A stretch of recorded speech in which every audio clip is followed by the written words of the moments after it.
Hello नमस्कार वंदनकम सत श्री अकाल। आप सभी का स्वागत है आपके अपने ही channel Magnet brains IIT JEE NEET में। मेरा नाम है सत्यम शर्मा और आज हम स्टार्ट करने वाले हैं अपनी पहली डीपीपी। यानी कि ये जो डीपीपी होने वाली है इसमें हम types of forces, free body diagrams और इक्विलिब्रियम के कुछ क्वेश्चंस देखेंगे। देखिए आपको पता है टाइप्स ऑफ फोर्सेस पे ऐसा कुछ क्वेश्चंस आते नहीं है ना। कुछ क्या होता है सर? अरे मतलब कुछ क्वेश्चंस आते नहीं है ना। और फ्री बॉडी डायग्राम के भी ऐसे कोई क्वेश्चन आपके सामने नहीं आएगा। हाँ, फ्री बॉडी डायग्राम का एप्लीकेशन है तो वो आपको जरूर आना चाहिए, बट उसके कोई ऐसे क्वेश्चंस आपको देखने को नहीं मिलेंगे। इक्विलिब्रियम के क्वेश्चन आपको जरूर देखने को मिल सकते हैं। This is related to first law of Newton's का फर्स्ट लॉ, ठीक है ना। ओके, तो स्टार्ट करते हैं अपनी डीपीपी को। और आपको पता है कि जो कोर्स मॉड्यूल है उसमें हम आपको टॉपिक वाइज एक्सप्लेनेशन वीडियोस देते हैं। साथ ही साथ हर वीडियो के साथ आपको एक डीपीपी अटैच करके दी जाती है जो आप डिस्क्रिप्शन में जाकर डाउनलोड कर सकते हैं मैग्नेट ब्रेन्स की वेबसाइट से। और उसके बाद डीपीपी आप डाउनलोड जब कर लेते हैं तो आपको उसको क्या करना है, सॉल्व करके देखना है। अगर आपको सारे क्वेश्चन बन जाते हैं तो वेल एंड गुड, नहीं बनते हैं तो आपको क्या करना है, अपने दोस्तों से पूछना है। और नहीं तब भी नहीं बनते हैं तो इस डीपीपी के वीडियो सोल्यूशन भी आपके सामने आते हैं। ओके, फिर चैप्टर वाइज एमसीक्यूज भी आपको कराए जाते हैं, पीवाईक्यूज आपको कराए जाते हैं, डाउट सॉल्विंग सेशन आपके होते हैं, वीकली टेस्ट की यहाँ पर योजना बनाई जा रही है। और बिल्कुल गाइडेंस के हम बिल्कुल आपका जुगाड़ कर रहे हैं कि मतलब हम लाइव आए और लाइव सेशन में आपसे भी बात करें और आपको भी कुछ ना कुछ जरूर बताएं। आप भी जो चीज़ हमें बताना चाह रहे हैं उसको हम इंप्लीमेंट करें। और कुछ बच्चे बोलते हैं कि सर मोटिवेशन दिया करिए, मोटिवेशन दिया करिए, तो बिल्कुल मोटिवेशन देने की बिल्कुल कोशिश की जाएगी लाइव सेशंस में, ठीक है ना। ओके, चलिए chapter wise one shot revision आपका कराया जाएगा जैसे जैसे आप एग्जाम अप्रोच करने लग जाएंगे। और वन शॉट और ऑनलाइन टेस्ट सीरीज की भी क्या कराई जा रही है, प्लानिंग की जा रही है, प्रोविजन प्रोवाइड किया जाएगा आपको जिसमें आप ये देख सकते हैं कि आपकी तैयारी कैसी चल रही है। ओके, तो चलो स्टार्ट करते हैं भाई पहले क्वेश्चन से। पहला क्वेश्चन क्या है, passenger in a uniformly moving train throws a ball upward, the ball will return. अब यूनिफॉर्मली क्या है, यूनिफॉर्मली मूविंग ट्रेन है। अब यूनिफॉर्मली मूविंग ट्रेन से आपका क्या मतलब है? इसका मतलब ये है कि इसकी वेलोसिटी क्या है, कांस्टेंट। वेलोसिटी क्या हो गई, कांस्टेंट हो गई, कांस्टेंट वेलोसिटी हो गई। अच्छा, मतलब इस पर लगने वाला नेट फोर्स कितना है, 0 है, ठीक है। इक्विलिब्रियम की कंडीशन है, हाँ सर इक्विलिब्रियम की कंडीशन है, ठीक है ना। चलिए, तो मैं ट्रेन की जगह कार बनाकर देखता हूं क्योंकि यहां पर कार बनाना आसान है ना। सर ये कार है कि हैट है? नहीं यार, तुम लोग मेरा मजाक मत उड़ाया करो। मान लीजिए t is equal to 1 second पर आपकी कार यहाँ पर है और ये यूनिफॉर्मली v वेलोसिटी से चल रही है, ठीक है ना। थोड़े टाइम बाद कार कहीं आगे आ जाएगी, मानते हो नहीं मानते? हाँ सर बिल्कुल मानते हैं। थोड़े टाइम बाद कार आगे आ जाएगी क्योंकि ये कांस्टेंट वेलोसिटी v से चल रही है, ठीक है ना। तो t is equal to 4 second पर मैंने बोला कि कार कहाँ आ गई, यहाँ आ गई, ठीक है। एक चीज बोली गई है कि आपने कार में बैठे बैठे, ट्रेन बोल रहा है, ठीक है, ट्रेन की जगह हमने कार ले ली है, कोई टेंशन वाली बात नहीं है। इसने बोला कि यहाँ से आपने बॉल को क्या किया, ऊपर की तरफ प्रोजेक्ट कर दिया, फेंक दिया ऊपर की तरफ, ठीक है। तो अगर मैं कार, इस बॉल को चलती हुई कार से ऊपर की तरफ फेंकता हूँ, सुनना सुनना सुनना क्या हो रहा है, अगर मैं कार के अंदर बैठा हूँ तो मुझे बॉल कैसी दिखाई देगी, और अगर मैं ग्राउंड पर खड़ा हुआ हूँ तो मुझे बॉल कैसी दिखाई देगी। अगर मान लीजिए मैं ग्राउंड पर खड़ा हुआ हूँ, ध्यान से सुनना, इस बॉल को अगर मैंने किसी वेलोसिटी v से फेंका हो, v नहीं u से फेंका हो, चलो मान लो इस बॉल को मैंने मान लीजिए किसी u वेलोसिटी से ऊपर की तरफ फेंका होगा, मैं ग्राउंड से देख रहा हूं, तो मुझे क्या दिखेगा, मुझे ऐसा फील होगा कि ये जो बॉल है ये पैराबोलिक मोशन करके यहां वापस कार में गिर जाएगी। अच्छा, ऐसा क्यों? ऐसा क्यों? क्योंकि आप इस जब बॉल को छोड़ोगे कार से तो कार के पास जो वेलोसिटी थी वो अपने आप इस बॉल को मिल जाएगी। अरे भाई, आप चलती हुई कार से जब बॉल को फेंकोगे तो बॉल के पास ऊपर की तरफ की वेलोसिटी तो है ही है, साथ ही साथ कार की जो वेलोसिटी है वो किसको मिल जाएगी, बॉल को मिल जाएगी। इसका मतलब ये है इस बॉल के पास v हॉरिजॉन्टल डायरेक्शन में v वेलोसिटी भी होगी, ठीक है ना। हर जगह क्या होगी, वो v वेलोसिटी ही होगी। समझे कि नहीं समझे? हाँ सर समझे, हाँ सर समझ गए, पक्का? जी सर पक्का। क्लियर है? जी सर एकदम क्लियर है, 100%। जी सर 100%। तो यहां से बॉल ऊपर तो उठेगी बट साथ ही साथ इसको हॉरिजॉन्टल डायरेक्शन में एक वेलोसिटी मिल गई है तो ये वापस किस पे आ जाएगी, कार पे आ जाएगी। तो अगर आप जमीन से बैठकर देखोगे तो आपको मोशन कुछ ऐसा दिखाई देगा बॉल का, लेकिन अगर आप कार के अंदर जाकर बैठोगे तो आपको बॉल सीधे सीधे ऊपर जाती दिखेगी और नीचे आते हुए दिखेगी, ठीक है। तो वो पूछ रहा है, passenger in a uniformly moving train throws a ball upward, the ball will return in the passengers hand, by the side of the passenger, in front of the passenger, behind the passenger. भैया in the passengers hand, जहां से उसने फेंका था वहीं पर आके वो गिर जाएगी। क्लियर? यहां पर विंड एंड की स्पीड हम कैलकुलेट नहीं कर रहे हैं, ठीक है ना, उसको हमने अकाउंट में नहीं लिया है। ओके सर, ठीक है, वेरी गुड। आगे बढ़ते हैं नेक्स्ट क्वेश्चन पे। नेक्स्ट क्वेश्चन क्या है, A body is in equilibrium under the action of 3 forces on it. For this, it is necessary that the 3 forces, हाँ, ये तो should pass through the same point, lie in the same plane. जब आप पढ़ेंगे Lami's theorem तो ये सारी बात आपको ऑलरेडी बता दी गई होगी, है ना, कि अगर आप चाहते हो कि अंडर द इक्विलिब्रियम रहे, कोई नंबर ऑफ फोर्स एक्ट कर रहे हैं उसके कारण कोई बॉडी, तो सारे के सारे फोर्सेस क्या होने चाहिए, सेम पॉइंट से जाना चाहिए और सेम प्लेन में लाई करना चाहिए। ये तो स्टेटमेंट है सीधा सीधा। आगे बढ़ते हैं नेक्स्ट क्वेश्चन पे। The Newton's laws of motions are valid in inertial frames, non inertial frames, rotating frames, accelerated frames. बताओ किस पे। Newton's laws of motions are valid in inertial frames of frame of references. आपको पता है कि अगर हम फ्रेम ऑफ रेफरेंस की बात करते हैं तो फ्रेम ऑफ रेफरेंस दो तरीके के होते हैं, inertial frame of reference, inertial frame of reference, inertial frame of reference, और एक होते हैं non inertial frame of reference. एक होता है non inertial frame of reference, ठीक है ना। Okay sir. एक होता है इनर्शियल फ्रेम ऑफ रेफरेंस, एक होता है non inertial frame of reference. Non inertial frame of reference जो होते हैं वो एक्सेलरेटेड फ्रेम के नाम से भी जाने जाते हैं। किससे नाम से जाने जाते हैं, एक्सेलरेटेड फ्रेम्स के नाम से भी जाने जाते हैं, है ना, एक्सेलरेटेड फ्रेम्स के नाम से जाने जाते हैं। और इनमें एक्सेलरेटेड फ्रेम्स यानी कि non inertial frame of reference में लॉज ऑफ मोशन वैलिड नहीं है। Laws of motion are invalid, laws of motion are invalid. बात समझ में आ गई? हाँ सर समझ में आ गई। इसका मतलब ये, अच्छा सर अगर यहाँ पे लॉज ऑफ मोशन इनवैलिड है तो मतलब यहाँ लग ही नहीं सकते? नहीं, ऐसा नहीं है।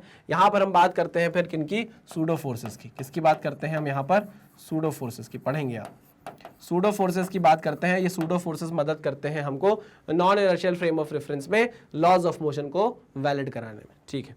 तो इनर्शियल फ्रेम ऑफ रेफरेंस में क्या होता है, लॉज ऑफ मोशन वैलिड होते हैं, एनएलएम वैलिड होते हैं, ठीक है, क्लियर। तो आंसर आपका आ गया ए, क्लियर है। आगे बढ़ते हैं नेक्स्ट क्वेश्चन पर। क्या बोल रहा है नेक्स्ट क्वेश्चन, कहाँ गया नेक्स्ट क्वेश्चन, कहाँ गया, आया नहीं, आ गया। A man getting down a running bus falls forward because. अच्छा, एक मैन है गेटिंग डाउन अ रनिंग बस, एक चलती हुई बस से जब वो उतरता है, इट फॉल्स फॉरवर्ड बिकॉज। ऐसा क्यों होता है कि वो आगे की तरफ गिर जाता है ना। वैसे तो आजकल नहीं गिरते हैं अगर बहुत ज़्यादा स्पीड ना हो, ऐसा इसलिए होता है, देखिए जब चलती हुई बस से आप उतरते हो तो आप देखना, लोगों को देखना, ऑब्जर्व करना। कभी आप स्टेशन पर जाओ वहाँ देखना, बस स्टैंड पे जाओ वहाँ देखना, चलती हुई बस जो होती है, जैसे मान लो अगर कोई चलती हुई बस है ना, आप उससे उतरना चाहो तो आप 2-4 कदम आगे पैर रख के उतरते हो। नहीं, चलती हुई ट्रेन कोई है, अगर आपको उससे उतरना हो तो आप आगे की तरफ उतरते हो, सीधा नहीं उतरते। मान लीजिए अगर मैं यहाँ पे खड़ा हूँ तो मैं सीधा उचक कर इधर नहीं उतरूंगा, मैं कहाँ उतरूंगा, ऐसे आगे की तरफ उतरूंगा। समझ रहे हो कि नहीं समझ रहे हो? हाँ सर समझ रहे हैं, बिल्कुल समझ रहे हैं। ऐसा क्यों? क्योंकि भाई रिलेटिव मोशन हमने पढ़ा है ना, हमको पता है कि ट्रेन की वेलोसिटी उल्टी होकर हम पे ऐड हो जाएगी। अरे हमको पता हुआ है। यहाँ पर ऑप्शन देखिए, due to inertia of rest road is left behind and man reaches forward. देखो मैन के पास क्या होती है, वेलोसिटी होती है। मैन के पास क्या होती है भाई, वेलोसिटी होती है। समझना मेरी बात, मैन के पास वेलोसिटी होती है, स्पीड में होता है। जैसे ही पैर रखता है तो उसकी नीचे वाली लोअर बॉडी तो रेस्ट पर आ जाती है। क्या, लोअर बॉडी तो तुरंत रेस्ट पर आती है क्योंकि वो जमीन से जुड़ जाती है, बट जो अपर बॉडी होती है उसके पास अभी भी मोशन होता है, तो इंसान आगे की तरफ झुक जाता है। नहीं आई बात समझ? मैं बोल रहा हूं कि जब चलती हुई ट्रेन या चलती हुई गाड़ी से इंसान पैर रखता है जमीन पर तो क्या होता है कि उसकी जो लोअर बॉडी होती है वो जमीन के साथ कांटेक्ट में आने के कारण तुरंत रेस्ट पर आ जाती है। लेकिन जो उसकी अपर बॉडी होती है उसमें अभी भी मोशन होता है, तो अपर बॉडी फॉल्स फॉरवर्ड, आगे की तरफ बॉडी जाने लगती है, तो इंसान आगे की तरफ गिर जाता है। आई बात समझ में? हाँ सर समझ में आ गई, पक्का? हाँ सर पक्का। चलिए, तो due to inertia of rest road is left behind and man reaches forward. Due to inertia of motion upper part of the body continues to be in the motion in forward direction while feet come to rest as soon as they touch the road. अच्छा, he leans forward as a meter of habit, of the combined effect of all the three factors stated in A, B, C. पहला point है due to inertia of rest, inertia of rest यहाँ पे नहीं है, यहाँ inertia of motion है। आई मेरी बात समझ में? जो इंसान ट्रेन पर है, ट्रेन चल रही है, तो इंसान ट्रेन के साथ रिस्पेक्ट में क्या है, रेस्ट पर है। लेकिन अगर आप ग्राउंड के रिस्पेक्ट में देखोगे तो मोशन में है। तो इनर्शिया क्या है भाई, इनर्शिया ऑफ मोशन है। जैसे अगर आप बस में बैठे हो, बस चल रही है तो आप बस में बढ़िया आराम से बैठे हो, लेकिन बस जैसे ही ब्रेक लगाती है आप आगे की तरफ चले जाते हो। क्यों? क्योंकि आपकी लोअर बॉडी रेस्ट पर आ जाती है, अपर बॉडी मोशन में ही रहती है। तो इनर्शिया ऑफ मोशन है। क्या है? Inertia of motion. Inertia of rest क्या है? बस रुकी हुई है, गाड़ी रुकी हुई है, एकदम से गाड़ी ने एक्सेलरेट किया, आपकी बॉडी पीछे की तरफ चली गई। So this is inertia of rest. आपकी बॉडी रेस्ट पर ही रहना चाहती है। अच्छा, तो बोल रहा है man getting down a running bus falls forward because due to inertia of rest. Inertia of rest road is left behind and man, ये नहीं होगा। इनर्शिया ऑफ रेस्ट नहीं, इनर्शिया ऑफ मोशन इन्वॉल्व है यहाँ पर। तो मैं बोलूंगा कि जो बी वाला ऑप्शन है, due to inertia of motion, ये सबसे करेक्ट और मैं बोलूंगा मोस्ट अप्रोप्रिएट आंसर है ना।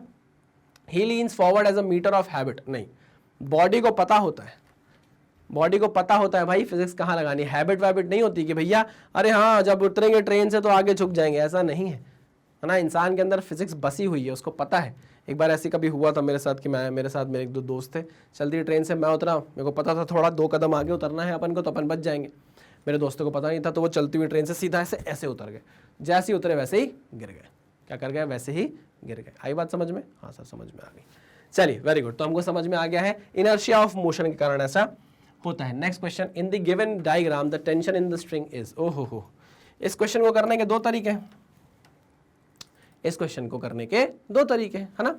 पहले बड़ा वाला तरीका देख लें, फिर छोटा वाला तरीका देखेंगे। आइए, मुझे दिख रहा है ये पॉइंट ए, नहीं इस पॉइंट को नाम दे देता हूं मैं ओ, इस पॉइंट को नाम दिया मैंने ओ, ठीक है ना।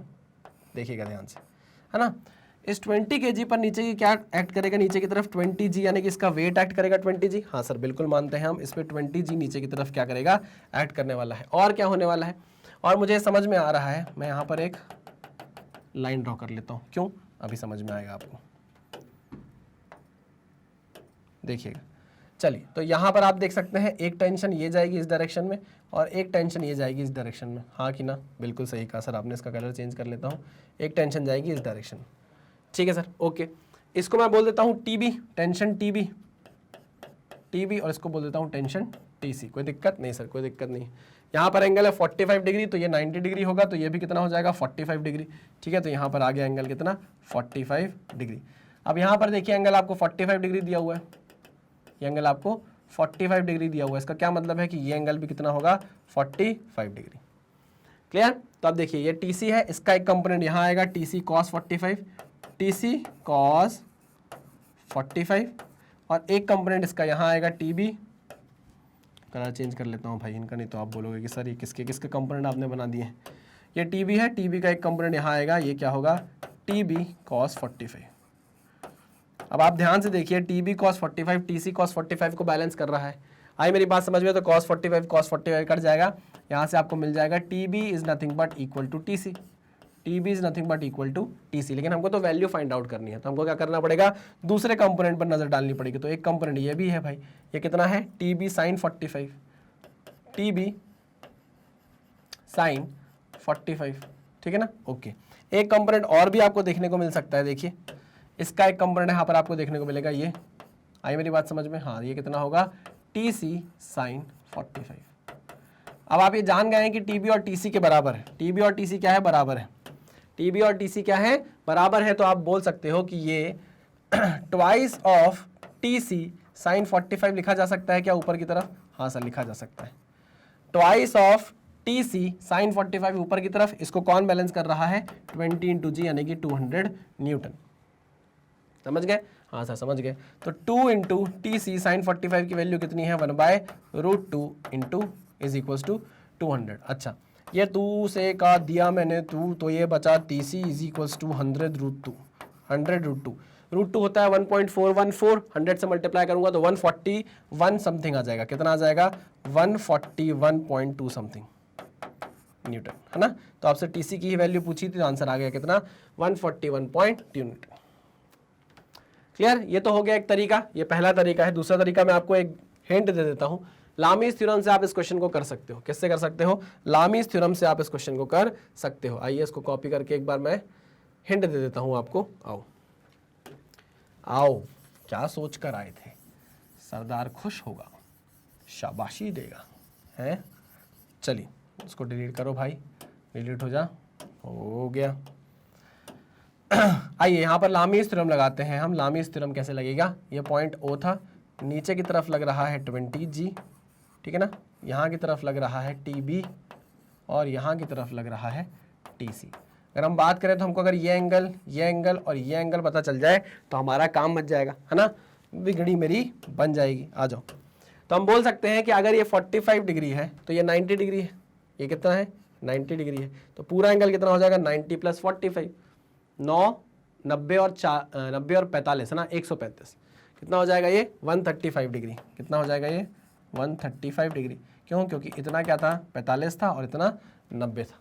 ठीक है, सिमिलरली अगर ये 45 है, ये अगर 45 डिग्री है तो ये 90 डिग्री है, तो टोटल एंगल कितना हो गया?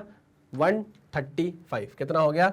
135। ओके, ये कितना हो गया एंगल बताइए मुझे, ये कितना हो गया भाई? ये 45, ये 45, 90, तो ये कितना हो जाएगा? 90 नहीं, अरे भाई 45 45 90 90 90 180, तो यहाँ पर कितना आ जाएगा भाई? ये एंगल आ जाएगा 90 डिग्री। खत्म बात, बस खलास, खत्म, फिनिश कर दिया आपने क्वेश्चन को। कैसे कर दिया भाई? देखो हमको पता है ये force upon sine of this angle, तो हम बोल सकते हैं 20g divide by sine 90 is equals to TC upon sine 135। यहाँ से आप निकाल सकते हो किसकी वैल्यू? TC की वैल्यू, है ना। 20g is 200, sine 90 is 1, 200 into sine 135 करोगे, TC की वैल्यू आ जाएगी, जो कि कितनी है? 141 न्यूटन। क्लियर? बहुत अच्छे से क्लियर सर, बहुत अच्छे से क्लियर। आ जाओ नेक्स्ट क्वेश्चन पे चलते हैं। Find the tension if theta is equals to 30 degree and the mass hanged in the middle of the string is equal to 22 kg। अच्छा, थीटा की वैल्यू 30 डिग्री दी गई है ना। ये स्ट्रिंग थी, इस स्ट्रिंग में बीच में क्या टांग दिया गया है? m मास टांग दिया गया है, जिसकी वैल्यू दी गई है 22 kg, यानी कि नीचे की तरफ कितना एक्ट हो रहा होगा? 22g। Okay sir. अच्छा, ये एक ही स्ट्रिंग है, तो हम बोल सकते हैं यहाँ पर टेंशन T होगा, यहाँ पर टेंशन T होगा, ठीक है ना। इस T के कारण ये थीटा बनेगा, ये भी थीटा बनेगा, ये T होगा, ये कितना हो जाएगा? T cos थीटा हो जाएगा। हाँ सर, ये इसको कैंसिल आउट करेगा ना भाई, इसको कैंसिल आउट करेगा ना भाई, T cos 30, ठीक है ना। अब ऊपर की तरफ क्या आएगा? दो टेंशन के दो कंपोनेंट आ जाएंगे, है ना, एक इसका एक इसका, कितना हो जाएगा? Twice of T sine 30, twice of T sine 30। इसको कौन बैलेंस करेगा? 22 इंटू जी, 22 इंटू जी। आ जाओ, तो हम बोल सकते हैं सीधा सीधा twice of T sine 30 is equals to 22 into 10, ठीक है ना। तो twice of T into 1/2 is equals to 220, 2 से 2 कट गया, तो T की वैल्यू कितनी आ गई? 220 न्यूटन। आंसर कितना आ गया? 220 न्यूटन। क्लियर है जी सर, एकदम बढ़िया, परफेक्ट। आगे बढ़ते हैं नेक्स्ट क्वेश्चन पे। Find the tensions T2 for the system shown in the figure. Find the tension T2 for the system shown in the figure.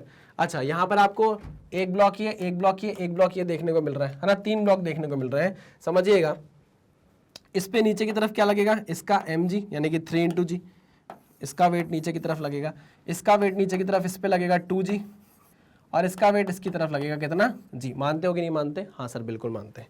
अच्छा, ये सब फ्री बॉडी डायग्राम से बनाना सीख गए होगे आप अभी तक। अच्छा, ये वाले ब्लॉक को देखिए, इस वाले ब्लॉक पर अगर आप यहाँ बैठकर देखेंगे तो टेंशन की डायरेक्शन आपको ऊपर की तरफ दिखेगी T1। मानते हो या नहीं मानते? हाँ सर, मानते हैं। ठीक है सर। अगर आप इधर बैठकर देखोगे तो आपको टेंशन दिखेगी कहाँ? ऊपर की तरफ, T2। अगर आप इधर बैठकर देखोगे तो टेंशन आपको ऊपर की तरफ दिखेगी, T3। हाँ कि ना? सर बिल्कुल मानते हैं, पक्का पक्का पक्का। तो T1 ऊपर की तरफ पहले वाले ब्लॉक पे, उस पर नीचे की तरफ वेट, दूसरे वाले ब्लॉक पर टेंशन T2 ऊपर की तरफ और उसका वेट, और तीसरे वाले ब्लॉक पर टेंशन ऊपर की तरफ और उसका वेट। समझ गए या नहीं समझे? सर समझ गए सर, बहुत अच्छे समझ गए। क्वेश्चन ने पूछा है find the tension T2 for the system. T2 आपसे निकालने को बोला है। अच्छा, चलिए भाई निकालते हैं। हम पहले तीसरा वाले ब्लॉक को अगर यहाँ पर रखें, तीसरा वाले ब्लॉक को अगर हम यहाँ पे रखें तो हमें साफ साफ दिख रहा है कि नीचे की तरफ तीसरे वाले ब्लॉक में 3g लग रहा है, नीचे की तरफ, ऊपर की तरफ लग रहा है क्या?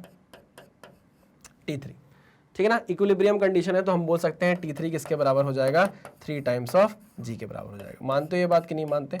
सर बिल्कुल मानते हैं। दूसरा वाला ब्लॉक उठा कर लाओ, ये दूसरा वाला ब्लॉक है। दूसरा वाले ब्लॉक पे अगर आप देखोगे, दूसरा वाले ब्लॉक पर नीचे की तरफ लग रहा है क्या? 2g। अच्छा, एक चीज और देखिए, अब यहाँ पर डिस्कशन वाली बात है। अगर आप दूसरा वाले ब्लॉक पर यहाँ बैठोगे, दूसरा ब्लॉक पर अगर आप यहाँ बैठोगे तो आपको ऐसा नहीं लगता कि नीचे की तरफ यहाँ भी T3 लग रहा होगा? सर बिल्कुल लगता है, सर बिल्कुल लगता है। बहुत अच्छी बात। अगर आपको लगता है तो नीचे की तरफ क्या लगेगा? T3, और ऊपर की तरफ यहाँ से क्या लगेगा? T2। इक्विलिब्रियम कंडीशन है? जी सर बिल्कुल इक्विलिब्रियम कंडीशन है। तो हम बोल सकते हैं T2 is nothing but T3 plus twice of जी। सही कहा क्या? सही कहा कि नहीं कहा? बिल्कुल सही कहा सर। T3 की वैल्यू कितनी आई है? T3 की वैल्यू 3G आई है, तो T2 की वैल्यू किसके बराबर आ गई? 5G के बराबर, यानी कि 50 न्यूटन के बराबर। T2 की वैल्यू किसके बराबर आ गई? 5G न्यूटन के बराबर। बहुत बढ़िया। ऐसे क्वेश्चन तब आपके बाएं हाथ का खेल हो गए होंगे। चलिए नेक्स्ट क्वेश्चन पे चलते हैं, जो दाएं हाथ का खेल बनेगा आपके। A mass of 6 kg is suspended by a rope of length 2 metre. ठीक है, सीधे सीधे लटकाया हुआ था। पहले मतलब आप मान लीजिए कुछ डायग्राम ऐसा होगा, है ना, पहले डायग्राम कुछ ऐसा होगा, ठीक है ना, 2 मीटर का ऐसा कुछ वायर होगा ना, या रस्सी होगी, उसको ऐसे पकड़कर खींच लिया है 50 न्यूटन के फोर्स से। A force of 50 Newton is applied in the horizontal direction of the at the midpoint of the rope. What is the angle between the rope and the vertical in equilibrium? क्या किसका angle पूछा है? What is the angle between the rope and the vertical in equilibrium? यानी कि आपसे ये theta पूछा है, ये थीटा आपसे पूछा गया है। निकाले, है ना, निकालते हैं। ये रोप एक ही है और हम मान लेते हैं कि ये रोप कैसी है? मासलेस है, इनएक्सटेंसिबल है और फ्रिक्शनलेस है, तो टेंशन यहाँ पर बदलने वाला नहीं है। जो टेंशन यहाँ है वही टेंशन यहाँ पर होने वाला है, ठीक है ना। तो हम बोल सकते हैं, ध्यान से देखो, हम बोल सकते हैं क्या कि इसको जब आप खींचोगे, इसको जब आप खींचोगे, नीचे की तरफ क्या लग रहा है? वेट लग रहा है 16 न्यूटन का, वेट लग रहा है 16 न्यूटन का। इस T1 के 2 कंपोनेंट होंगे, एक कंपोनेंट ये कितना हो जाएगा? T1 साइन थीटा, ठीक है ना, T1 साइन थीटा, और ये कंपोनेंट हो जाएगा कितना? ये कंपोनेंट हो जाएगा कितना? T1 cos theta. यही होगा कि नहीं होगा, है ना। T1 साइन थीटा किसको बैलेंस करेगा? 50 को बैलेंस करेगा, और T1 कॉस थीटा किसको बैलेंस करेगा? 60 न्यूटन को बैलेंस करेगा। बात समझ में आई कि नहीं आई? हाँ सर समझ में आ गई, बिल्कुल समझ में आ गई। क्या दिक्कत है इसमें समझने में? कोई भी दिक्कत नहीं है सर हमको। तो आप यहाँ पर आकर सॉल्व करिए। आप बोल सकते हैं कि T1 cos theta is equal to T1 cos theta is equal to 60 newton, ठीक है ना। हमको कुछ और दिया हुआ है? नहीं, और कुछ नहीं दिया हुआ हमको। लेंथ 2 मीटर दिया हुआ है, लेंथ 2 मीटर दिया है। क्या करेंगे 2 मीटर का? आइए, उसके बाद आपको दिया है T1 sine theta is equal to 50 newton, यही है ना। हाँ सर, ठीक है ना। हम क्या करते हैं, इसको इक्वेशन नंबर 1 बोलते हैं, इसको 2 बोलते हैं। 1 डिवाइड बाई 2 कर देते हैं। 1 डिवाइड बाई 2 करेंगे, T1 कट जाएगा, क्या बचेगा? tan theta is equal to 50/60। 50/60 cut जाएगा, तो थीटा की वैल्यू कितनी आ जाएगी? tan inverse 5/6। tan inverse 5/6, tan inverse 5/6 is your answer.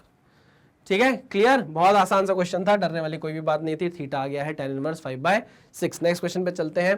The pulleys and the strings shown in the figure are smooth and are of negligible masses. For the system to remain in equilibrium the angle theta should be. System equilibrium में रहना चाहिए तो theta should B. अच्छा, यहां पर आप देखिए एक ही स्ट्रिंग है, ये देखो एक ही स्ट्रिंग है, हाँ, तो टेंशन नहीं बदलने वाली, टेंशन नहीं बदलने वाली। आइए, आपको पता है यहां पर एक्ट करेगा mg, यहाँ एक्ट करेगी tension T, T, T, T, T, T, T और T, है ना। नीचे भी क्या एक्ट होने वाला है यहाँ पर?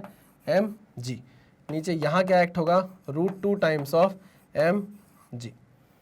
क्लियर? पक्का? हाँ सर एकदम पक्का है। तो हम बोल सकते हैं भैया इक्विलिब्रियम कंडीशन में T is nothing but equal to mg, ऐसा बोल सकते हैं क्या? हाँ सर बिल्कुल बोल सकते हैं। Question number 1। अगर आप इस पॉइंट को देखो, इस पॉइंट को, इसको आप बोल दो पॉइंट O, तो मैं पॉइंट O यहाँ बनाने जा रहा हूँ। ध्यान से देखिएगा क्या हो रहा है। पॉइंट O पर एक तो टेंशन यहाँ लग रही है, एक तो पॉइंट O पर टेंशन यहाँ लग रही है, आप देखिए T, और एक टेंशन यहाँ लग रही है T। ये देखिए ये T, ये T। क्लियर है? आपको एंगल दिया हुआ है थीटा, एंगल दिया हुआ है थीटा, और नीचे की तरफ कितना वेट लग रहा है? यहाँ पर नीचे की तरफ लग रहा है √2 टाइम्स ऑफ mg। क्लियर? जी सर क्लियर। ये थीटा है तो ये भी क्या हो गया? थीटा हो गया। t का एक कंपोनेंट यहाँ जाएगा t cos थीटा, इसका एक कंपोनेंट t cos थीटा कितना हो जाएगा? 2 times of t cos theta. एक कंपोनेंट यहाँ आएगा t sin थीटा, है ना, कुछ भी भूलना नहीं है। एक कंपोनेंट यहाँ t sin थीटा, एक कंपोनेंट यहाँ t sin थीटा, एक दूसरे को क्या कर देंगे? कैंसिल आउट कर देंगे। तो twice of t cos theta is equal to √2 mg। हमसे पूछ रहा है थीटा की वैल्यू निकाल कर बताओ, ठीक है ना। आओ, तो twice of t cos theta is equal to √2 times of mg, √2 times of mg। और आपको पता है t की वैल्यू mg के बराबर है, तो twice of mg cos theta is equal to √2 times of mg। mg गया, cos theta is equals to √2 divide by 2।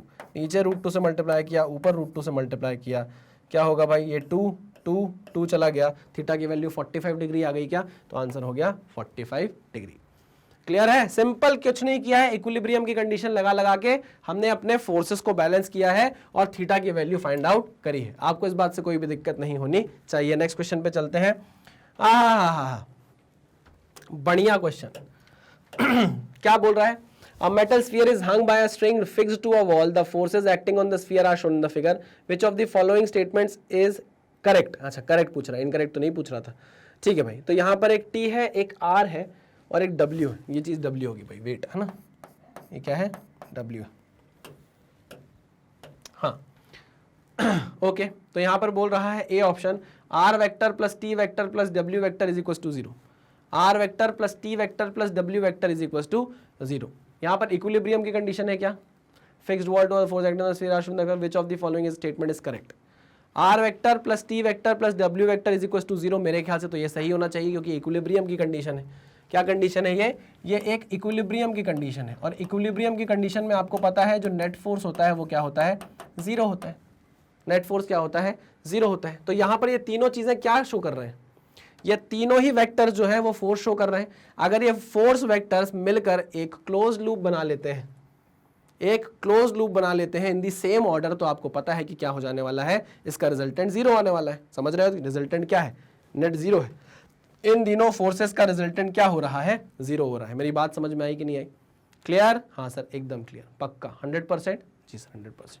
तो यार मेरे हिसाब से ए ऑप्शन बिल्कुल सही है, ए ऑप्शन बिल्कुल सही है। अच्छा, अरे याद करो ना, वेक्टर्स में हमने पढ़ा था ना कि अगर मान लो एक वेक्टर ए वेक्टर आपके पास ऐसा है, ठीक है ना, बी वेक्टर ऐसा है, ठीक है ना, और सेम डायरेक्शन में, क्या बोलते हैं, सेम डायरेक्शन में सी वेक्टर ऐसा है, आप तीनों को अगर ऐड करो और वो एक क्लोज लूप बना लेते हैं, है ना, सेम ऑर्डर में ऐड करो और एक क्लोज लूप बना लेते हैं, तो इसको आप बोल सकते हो कि A vector plus B vector plus C vector is equal to 0।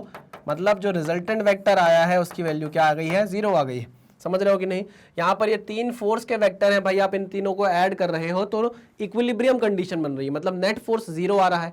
Equilibrium condition बन रही है मतलब रिजल्टेंट क्या आ रहा है, 0 आ रहा है। इसका मतलब ये है। अच्छा, इसलिए बोल सकते हैं R vector plus T vector plus W vector is equal to 0। पक्का? जी सर पक्का। आगे बढ़ते हैं। देखिए, इसको मिटाता हूँ मैं यहाँ से और इस डायग्राम को उठाता हूँ। इस डायग्राम को उठाते हैं, ठीक है ना। ये पॉइंट है, देखिएगा, इस पर लग रहा है इधर की तरफ आर, इधर की लग रहा है, इधर की तरफ लग रहा है क्या, टी, और इधर की तरफ लग रहा है क्या, वेट, है ना। यहाँ पर ये थीटा है तो ये कितना हो जाएगा, 90 माइनस थीटा हो जाएगा। कितना है, 90 माइनस थीटा है, ठीक है ना। तो ये कंपोनेंट आ जाएगा इधर कितना, T sine theta, T cos 90 minus theta आएगा, तो ये कितना हो जाएगा, टी साइन थीटा, और ये कितना हो जाएगा, T cos theta. T cos theta मानते हो कि नहीं मानते? हाँ सर। यहाँ से हम बोल सकते हैं T sine theta is nothing but equal to R, T sine theta is equal to R and T cos theta is equal to T cos theta is equal to W, weight, ठीक है ना। इनका आप ratio लेकर देखो, देखो क्या आता है। रेशो आप जैसे ही लोगे तो ये टी से टी कट जाएगा, तो क्या आ जाएगा भाई, tan theta is equal to R by W. Ratio लेने पे क्या आ जाएगा, tan theta is equal to R by W. R की वैल्यू क्या आ जाएगी, डब्ल्यू टेन थीटा। आर की वैल्यू क्या आ जाएगी, डब्ल्यू टेन थीटा। तो डी ऑप्शन भी एकदम सही आ गया आपका, है ना। अब जरा स्क्वायर वाला ऑप्शन देख लेते हैं, स्क्वायर करके देखते हैं हम इन दोनों इक्वेशन का। इसको स्क्वायर करते हैं, इसको स्क्वायर करते हैं, ऐड करते हैं स्क्वायर करके। ये हो जाएगा T square sine square theta, T square sine square theta. दूसरा हो जाएगा T square cos square theta is equal to R का स्क्वायर प्लस डब्ल्यू का स्क्वायर। यही होगा क्या? हाँ sir. T square sine square theta plus T square cos square theta कितना हो जाएगा, जे हो जाएगा कितना, टी स्क्वायर, क्यों, sine square theta plus cos square theta क्या बनेगा, 1 बनेगा, is equals to R square plus W का square, R square plus W का स्क्वायर। यही आ रहा है क्या, T square is equals to R square plus W का स्क्वायर। और जब मैं ये बोल सकता हूँ कि R vector plus T vector plus W vector is equals to 0, तो क्या ये हो पाएगा क्या? नहीं, बिल्कुल नहीं। तो ये ऑप्शन क्या है, गलत है। तो आंसर क्या आ जाएगा, ए बी डी। कोई ऑप्शन है क्या? सी ऑप्शन है, A B D is your answer. चलिए बहुत बढ़िया, आगे बढ़ते हैं नेक्स्ट क्वेश्चन पे। A cork of mass 10 gram is floating on water, net force on the cork is. अब आप ध्यान रखिए, जब आप बायंसी पढ़ेंगे मैं आपको कंडीशन ऑफ फ्लोटेशन बताऊंगा, और वहां पर मैं ये बोलूंगा कि जो फ्लोटेशन होता है बाबा, जो फ्लोटेशन होता है वो और कुछ नहीं होता, वो इक्विलिब्रियम की कंडीशन होती है। फ्लोटेशन और कुछ नहीं होता, इक्विलिब्रियम की कंडीशन होती है। तैर रही है ना कोई चीज तैर रही है, वो डूब भी नहीं रही है, वो आधी भी नहीं, वो सिर्फ तैर रही है ना, पूरी अंदर भी नहीं जा रही। क्लियर? तो फ्लोटेशन की जो कंडीशन होती है वो क्या होती है, इक्विलिब्रियम की कंडीशन होती है। ठीक है ना? The cork of mass 10 gram is floating on the water, net force on the cork is, net force on the cork is, भैया जितना इसका वजन होगा उस पर क्या बन जा रहा है, फोर्स लग जा रहा है, मतलब बाइंड फोर्स लग जा रहा है, तो नेट फोर्स 0 आ रहा है। अरे हाँ कि ना, इक्विलिब्रियम की कंडीशन है तो नेट फोर्स कितना आ गया, 0 आ गया। ये नेट फोर्स होता क्या है, नेट फोर्स होता है wait minus bind force. Net force होता है, नेट फोर्स 0 हो गया, इसका मतलब ये है कि बाइंड फोर्स किसके बराबर हो जाएगा, वेट के बराबर हो जाएगा। समझ रहे हो कि नहीं? मास दिया हुआ है 10 ग्राम, 10 को 10 टू द पावर -3 से मल्टीप्लाई किया तो केजी बना, इसको 10 से और मल्टीप्लाई कर दिया तो ये क्या बन जाएगा भाई, 100 10 की power 2 into 10 to the power -3 newton, यानी कि हो जाएगा कितना, 10 to the power -1 newton, 10 to the power -1 newton. सही है कि नहीं? ये 10 टू द पावर -1 तो नहीं आ रहा है कहीं से, एक बार फिर से चेक कर लेते हैं, वैल्यूज हमने सारी सही रखी है कि नहीं। Weight is equal to F B, bind force, F B का मतलब है बाइंड फोर्स। यहाँ पर 4 ऑप्शन है, 10 newton, 10 to the power -3, 10 to the power -2 और 0। यहाँ पर बोला है cork of mass 10 kg is floating on water, हमको पता है जितना इसका वजन होगा उतना ही इस पर क्या लगने वाला है, बाइंड फोर्स लगने वाला है ना। नेट फोर्स पूछ रहा है कि कॉर्क पे कितना होगा, अच्छा नेट फोर्स पूछ रहा है सर, हाँ नेट फोर्स पूछ रहा है सर। आप ही ने तो बताया अभी कि फ्लोटेशन की कंडीशन होती है इक्विलिब्रियम और नेट फोर्स होता है 0। मुझे लगा वो पूछ रहा है बाइंड फोर्स कितना होता है, नहीं वो पूछ रहा है नेट फोर्स कितना है, तो नेट फोर्स तो 0 ही लिखा है ना बाबा, तो नेट फोर्स कितना आ गया, 0 आ गया। क्लियर? 2 क्वेश्चन बन सकते थे, देखो इस क्वेश्चन से 2 क्वेश्चन बन सकते थे, या तो वो पूछ लेता कि बताओ इस पे बाइंड फोर्स कितना है ना, या वो पूछ लेता कि बताओ इस पे नेट फोर्स कितना है। समझ रहे हो कि नहीं? हाँ सर बिल्कुल समझ रहे हैं। तो यहां पर हम बोलेंगे कि नेट फोर्स तो 0 ही होने वाला है, इसलिए क्योंकि इक्विलिब्रियम की कंडीशन होती है फ्लोटेशन की कंडीशन। ठीक है, ओके, समझ में आ गया, मैंने क्वेश्चन सही तरीके से समझ लिया, डिकोड कर लिया। नेक्स्ट क्वेश्चन क्या बोल रहा है, 2 persons hold a rope of negligible weight tightly at its end so that it is horizontal. क्या? 2 persons hold a rope of negligible weight tightly at its end so that it is horizontal. A 15 kg weight is attached to the rope at the midpoint, which is no longer remains horizontal. The minimum tension required to completely straighten the rope. अच्छा, एक इंसान ये है, ठीक है ना, इसने एक रोप पकड़ी हुई है, ठीक है ना, ये रोप इसने पकड़ी हुई है और इसके दूसरे एंड को दूसरे इंसान ने पकड़ा हुआ है, ठीक है ना। बोला गया है कि इस पे मिड पॉइंट पर अगर मान लीजिए टोटल लेंथ L है तो L/2 पर जाकर क्या किया है, एक मास लटका दिया गया है। L/2 पर जाकर क्या कर दिया गया है, एक मास लटका दिया गया है। L/2 पर जाकर क्या कर दिया गया है, एक मास लटका दिया गया है। आई बात समझ में? हाँ सर। अब वो बोल रहे हैं कि सुनो, जैसे इस मास को लटकाया, कितना था भाई ये, 15 kg है ना, कितना लटका दिया भाई, 15 kg लटका दिया। लिख देता हूँ यहाँ पर सीधे सीधे क्या लटका दिया भाई, 15 kg का मास यहाँ पर लटका दिया। अब वो बोल रहा है कि जो रस्सी पहले सीधी सीधी थी, टाइट थी, अब वो नो लॉन्गर स्ट्रेट रह गई, अब वो क्या हो गई, हल्की सी नीचे झुक गई होगी। ठीक है, बिल्कुल सही कह रहा है, गलत तो कह नहीं रहा है ना, कुछ ऐसी हो गई होगी, कुछ है गई ऐसी हो गई होगी।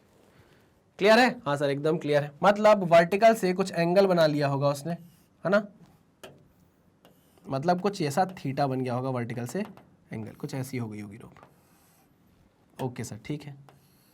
वो बोल रहा है कि बताओ यहाँ पर कितना टेंशन जनरेट करें, पूछ रहा है, बताओ the minimum tension required to completely straighten the rope. इस रोप को वापस स्ट्रेट करना है तो बताओ कितनी टेंशन लगानी पड़ेगी।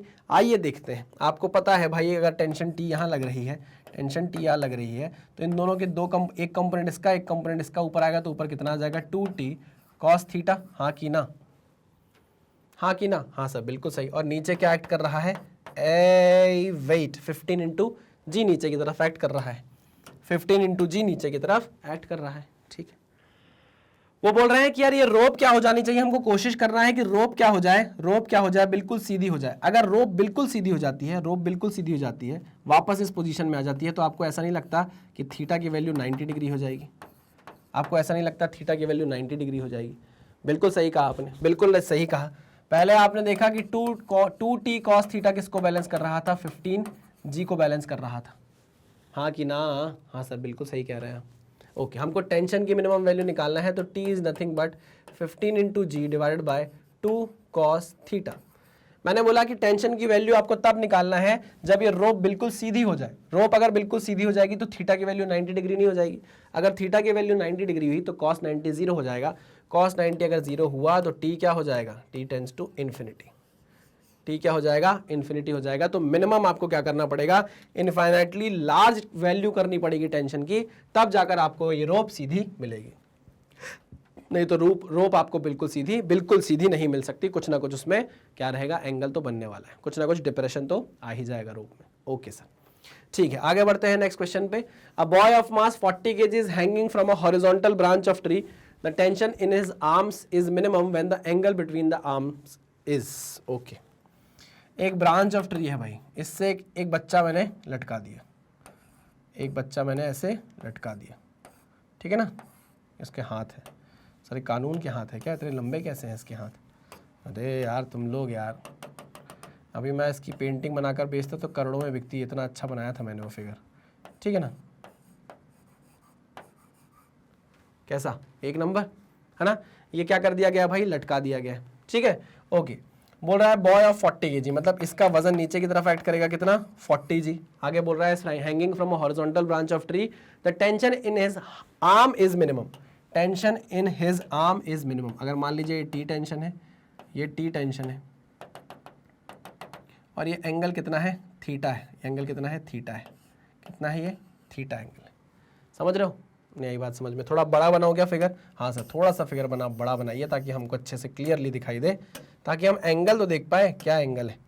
चलो, तो मैं ये बोल रहा हूँ कि ऐसा हाथ है, ये बच्चा है भाई, ये लटका हुआ है ना, और ये उसकी और बॉडी है ऐसे। इस पे नीचे की तरफ क्या लग रहा है भाई, 40 g का वेट उसका नीचे की तरफ एक्ट कर रहा है। ओके, अगर हम देखें तो बोल सकते हैं ये एंगल थीटा होगा, ये एंगल भी क्या होगा, थीटा होगा। अगर यहाँ पर टेंशन टी है, यहाँ भी टेंशन क्या है, टी है। ओके, तो हम बोल सकते हैं इन दोनों का एक कंपोनेंट ऊपर की तरफ यहाँ आएगा, ये हो जाएगा टी कॉस थीटा, ये भी हो जाएगा टी कॉस थीटा। कितना हो जाएगा ऊपर की तरफ, बताओ मुझे। अरे भाई इसका एक कंपोनेंट ये, इसका एक कंपोनेंट ये, टोटल कितना आ जाएगा, 2t कॉस थीटा की नहीं, बताओ मुझे। ये T cos theta twice of T cos theta आ जाएगा किसके बराबर, 40 ग्राम के बराबर। अच्छा, तो हम लिख सकते हैं 2t cos theta is nothing but equal to 40 g। हमको t मिनिमम करना है, ध्यान से देखना, मैं बोल रहा हूं t is equal to 40 g upon twice of cos theta. ऐसे लिखा जा सकता है, हाँ सर बिल्कुल लिखा जा सकता है। अगर आपको टेंशन को मिनिमम करना है, अगर आप टेंशन को मिनिमाइज करना है या एकदम मिनिमम करना है, तो ये बात आपको क्लियर होनी चाहिए कि थीटा की वैल्यू आपको क्या करनी पड़ेगी, कॉस थीटा की वैल्यू आपको क्या करनी पड़ेगी, ज़्यादा करनी पड़ेगी। कॉस थीटा की वैल्यू ज़्यादा करने के लिए आपको थीटा की वैल्यू कम करनी पड़ेगी। नहीं, अगर आपको टी की वैल्यू मिनिमम करनी है तो इसका मतलब यह है कॉस थीटा की वैल्यू आपको मैक्सिमम करनी पड़ेगी। क्या करनी पड़ेगी, कॉस थीटा की वैल्यू मैक्सिमम करनी पड़ेगी। अगर कॉस थीटा की वैल्यू आप मैक्सिमम करते हो तो थीटा की वैल्यू आपको क्या करनी पड़ेगी, आपको थीटा की वैल्यू मिनिमम करनी पड़ेगी। और कॉस थीटा की वैल्यू मैक्सिमम कितनी हो सकती है, +1 हो सकती है ना। और +1 कब हो सकती है, जब थीटा की वैल्यू कितनी हो जाए, 0 डिग्री हो जाए। मान रहे हो कि नहीं मान रहे मेरी बात, हाँ कि ना, हाँ सर बिल्कुल सही कहा। तो वो पूछ रहा है कि बताइए एंगल बिटवीन द आर्म्स कितना होना चाहिए। वैसे एंगल बिटवीन द आर्म्स कितना है, 2 थीटा है। एंगल बिटवीन द आर्म्स कितना है, 2 थीटा है। तो हम बोलेंगे भैया अगर थीटा 0 हो गया तो 2 थीटा भी क्या होना चाहिए, 0 के बराबर। ऐसा होना चाहिए, कैसा होना चाहिए, हाथ ऐसा होना चाहिए। क्लियर है, तो आंसर कितना आ गया, 0 degree. Clear, okay sir, very good. चलिए आगे बढ़ते हैं। चलिए, तो इसी के साथ पहली डीपीपी आपकी होती है एकदम खत्म। आई होप आपको सारे क्वेश्चंस बन गए होंगे एक के बाद एक। आपको पता है मैग्नेट ब्रेन्स की अपनी वेबसाइट है magnetbrains.com नाम से, जहां पर जाकर आप सारा का सारा content free of cost access कर सकते हैं जो आपको यूट्यूब पर अवेलेबल है। सर अगर यूट्यूब पर अवेलेबल है तो वेबसाइट पे जाने की क्या जरूरत है, क्योंकि यहाँ पर आपको कोई डिस्ट्रैक्शन नहीं है। यूट्यूब पे गए, पता चला कुछ और देखने लगे, अरे एमी वे बंटाई ने कृष्णा को डिस कर दिया है तो भैया वो देखने लग गए हैं, वहाँ टाइम चला गया। इससे बेटर है वेबसाइट पर आओ यार, यहाँ पर सारी चीज़ें आपको पढ़ाई की ही मिलेंगी, इधर उधर कोई भी डिस्ट्रैक्शन आपको देखने को नहीं मिलेगा। आप जैसे नीट के स्टूडेंट हैं, आप नीट पे क्लिक करेंगे, जैसे ही आप नीट पे क्लिक करेंगे तो सारा का सारा कंटेंट आप देख सकते हैं, फ्री ऑफ कॉस्ट अवेलेबल है। मान लीजिए आपको फिजिक्स पढ़ने का मन है तो आप वॉच नाउ पे क्लिक करेंगे, जैसे ही आप वॉच नाउ पे क्लिक करेंगे तो सारे लेक्चर्स मेरे एक के बाद एक अलाइन यहाँ पर आपको कर दिए गए हैं। आप किसी भी पर्टिकुलर लिंक पे क्लिक करेंगे तो देखो मैं आपको पढ़ाता हुआ यहाँ पर दिख जाऊंगा। आपको पता है कि हमारी आइडियोलॉजी है कि हम कंप्लीटली फ्री एजुकेशन देने में बिलीव करते हैं। फ्री का मतलब ये नहीं कि कंटेंट से कॉम्प्रोमाइज़ किया गया हो, कंटेंट एकदम टॉप नॉच आपको प्रोवाइड किया जाता है। बदले में चाहते हैं हम थोड़ा सा प्यार, थोड़ा सपोर्ट आपसे, और वो आप हमें कैसे दे सकते हैं? हमारे वीडियोस को लाइक करके, चैनल को सब्सक्राइब करके, और जितना ज़्यादा हो सके वीडियोस को शेयर करके। यहाँ पर एक बात जानना बहुत ज़्यादा ज़रूरी है कि चैनल का नाम क्या है। चैनल का नाम है magnet brains IIT JEE NEET, ठीक है ना। तो इसी मैसेज के साथ करते हैं लेक्चर को खत्म। मिलते हैं नेक्स्ट लेक्चर में, तब तक सावधान रहिए, सतर्क रहिए, पढ़ते रहिए। Thank you very much.